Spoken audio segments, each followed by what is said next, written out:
For the video on the situation regarding the topic that's been coming quite often on the right is the talk of splitting the vote, which I believe is just as big a myth as the silent majority myth. Doesn't exist at all.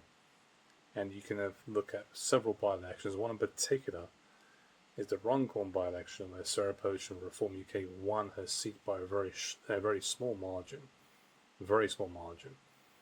So people try to have it both ways. This is the way they argue case. I don't care which party you are, which political affiliation, who you prefer, I don't care.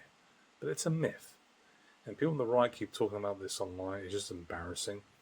Because these people are not stupid. They're actually quite smart, and they come up with these ridiculous takes. And you're actually fooling a lot of people with it as well.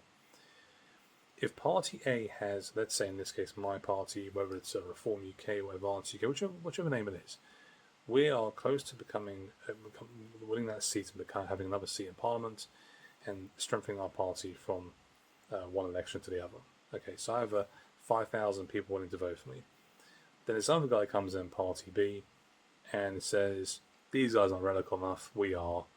And he's got like maybe 1,000 people they can take from us, or potentially from elsewhere. The way you got to see this is that the people who are in Party A cannot see it or from their end, or from their side, I should say, cannot see it in terms of, well, they're taking 1,000 voters from us. That's not happening. Because that base they have, their intention was always to actually go to that party, right, this Party B. I'm calling that Party 1 and Party 2, whichever you want to label it as. So your job in any democracy is to convince them to vote for you. If you don't convince them, that's your problem. And the last time I checked, you're not the only voters out there. There are plenty out there who don't vote. There are plenty out there who don't wish to vote, who have no intention to vote, or don't see any of the political parties being even close to what they want. You have to go out there and grab those voters. There are plenty of them out there. There's no excuse from either side on this. So you go into any by-election, or even the general election, your job is to convince those to vote for you. And it doesn't mean you can come up and say, well, you see, if these guys didn't run, I'd have won. That's just completely not true.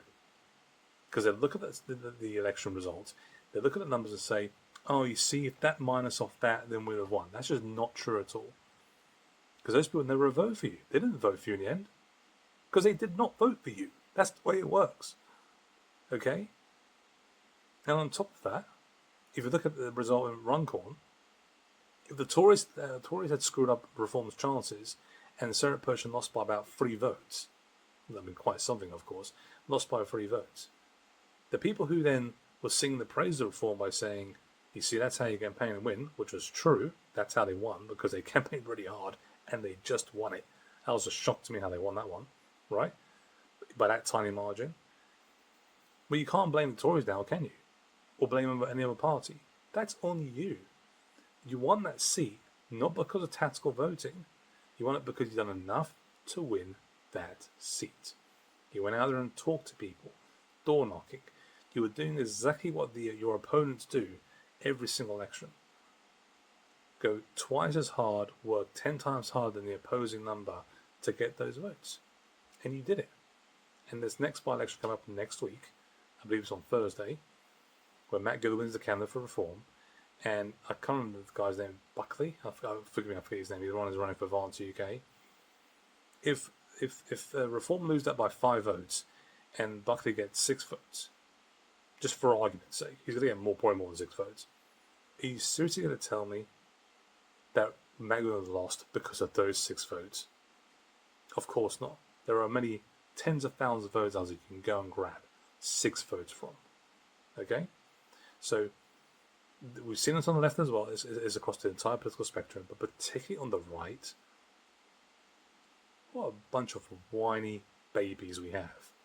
Guys, why don't you get yourself up there and campaign the team and try and help them to get those extra votes, which could be very crucial in deciding elections. And remind you, the next general election that happens, there's going to be a lot of this.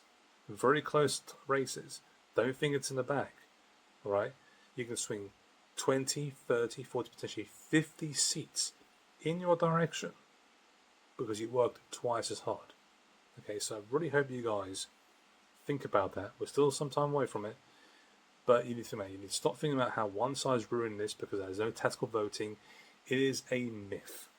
Just like the silent majority is a myth, like most of these things are myths. Just give you this full sense of security that everything's going to be okay. Okay, this obsession with the past, nostalgia, as we call it. No, guys, we're living the modern era. It's the future, right? You got to go forward with this. You got to work twice as hard to get his votes. Twitter and X is not Britain. Never will be. That's one thing David Cameron got right, by the way. Okay, maybe 100 years it might be, if we're still around. Well, not us, of course, living, but I'm talking the country as it is today. And you got to work. Think about how you earn people's trust and their votes at the election, rather than obsessing what these guys do on the other side, or next to you, for that matter. All right, that's my advice. You do what you want in the end, but please stop obsessing with this myth because it is a myth. Tactical voting happens. We know during elections. You miss out on some votes because your campaign team failed in some measures and didn't do enough. But ultimately, you got enough time to earn those votes. And just because one party tried to quote-unquote split the vote is not the reason you've lost. Or even one for that matter. Think about that.